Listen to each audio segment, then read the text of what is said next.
Good morning, Umunem Diabia. I bring greetings to you. Today being Wednesday, the first day of October 2025, as we mark the 65th Independence Anniversary. I've titled my speech this morning of Dedication and Freedom. It is with great joy and sense of pride that I address you this morning. Grateful for the privilege of witnessing the 65th anniversary of our nation's independence from colonial authorities. I would like to specially congratulate fellow Nigerians for the great things we have collectively achieved as one nation over the last 6.5 decades of coexistence. Ours is far from being a perfect union, but this day presents us an excellent opportunity to look back with pride at how far we have come and then resolve as one people, united in common destiny, that the best of our years is in the future, not in the glory of the past, nor the frustrations of the present. We are a people of destiny, and the evidence is in the miracle of our continued existence, the friendships that transcend religious and ethnic boundaries, and in the spontaneous excitement that rends the air each time a Nigerian achieves something remarkable on the global stage, when we do not care about ethnic or religious identity, just the knowledge that the individual or team represents Nigeria. Many of us have had cause to feel disappointed with Nigeria and the trajectory it has taken over the last few decades. But we must never mistake momentary discontent with lifetime disconnection. We are a nation of patriots, so even when we openly announce our dissatisfaction with the state of affairs, deep in our hearts, we love our nation and wish the best for it. Today we celebrate the victory of our founding fathers over the limitations of colonialism. But there is so much more to celebrate. This nation mirrors Africa's rich potential and then its struggles. It therefore follows that the destiny of Nigeria is partly tied to the eternal reality of our brothers and sisters all over the world. What we become, we ultimately play a part in shaping what will be said of our race in the final analysis. A thriving Nigeria inspires hope in the mind of every black man and woman around the world. Conversely, our continuing struggles, especially on the fundamental concerns of human existence, keeps a certain unflattering narrative in steady circulation. As we celebrate the 65th anniversary of our independence, the onus is now on us to rise to our calling and give our kith and kin from Brazil to Oman, Colombia to Ecuador, Portugal to Guatemala, and across hundreds of other nations around the world where our type are found in small and large numbers, something to be eternally proud of. Nigeria is an ambitious project, but the events of the last 65 years have also taught us that nothing great is built in isolation. A nation rises on the dreams and the enthusiasm of the ordinary people, but it is the leaders who must provide direction. Leaders in a national project are not just members of the political class. They are the men and women who mold opinions in places of worship, learning institutions, and in the centers where people of all demographic groups congregate in search of knowledge and meaning. Leadership, as I had emphasized several times over, is not a title. It is disposition to create value, drive progress, and apply our peculiar advantages to noble causes, ideas that transcend narrow interests. This anniversary is an invitation to leadership to take responsibility for the attainment of the outcomes we desire and deserve.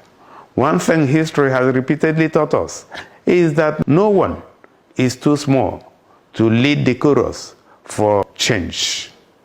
The building blocks for the new Nigeria of our dreams will be provided by all of us in the way we interpret our roles in the family, in the larger society, and in our interactions with institutions.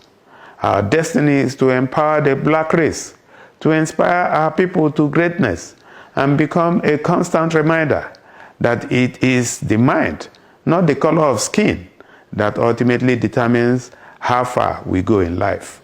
We are currently beleaguered by a litany of challenges, and it does not diminish us to admit that all is not well, that Nigeria has not become what our founding fathers and the compatriots who fought for its freedom committed their lives to.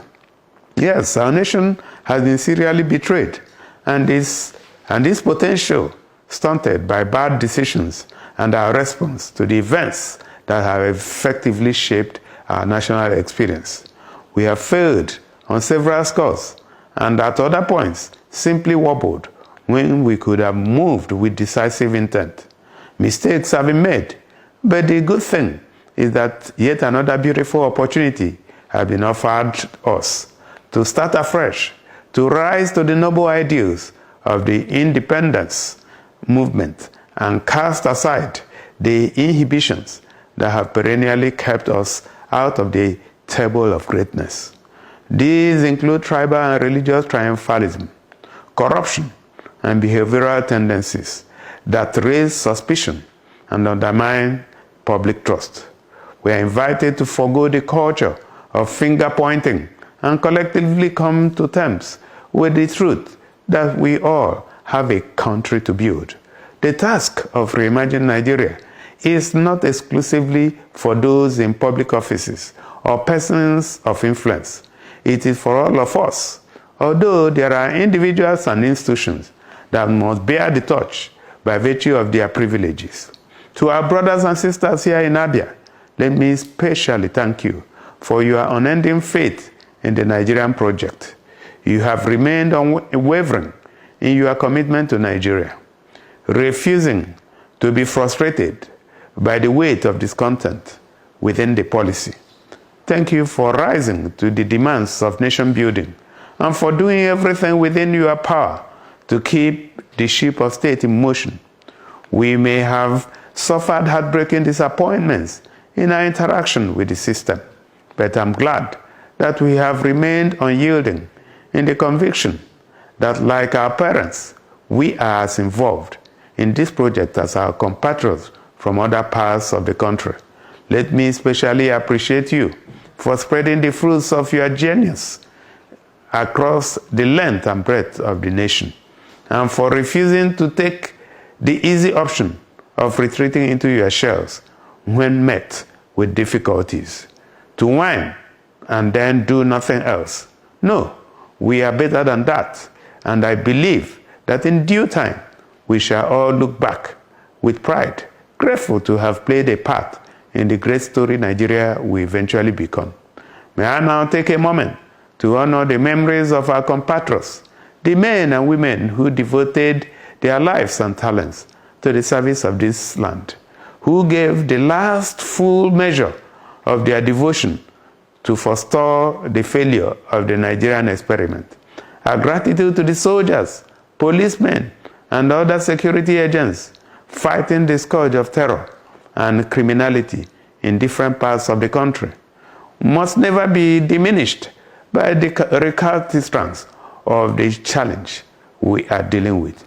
We are also encouraged to keep in our memories the ordinary men and women whose lives and dreams were cut short by unfortunate events and the circumstances that have dogged our path in the last 65 years. They did not leave us empty. Their courage and strength must now become fountains of inspiration for all of us as we launch out on a new trajectory, dedicated fully to the values and ideals that sold our parents to the vision of a nation that runs on the oils of hope and kept on track by the shield of fairness. and patriotism. To everyone and to all of us, happy Independence Anniversary, my people. God bless you.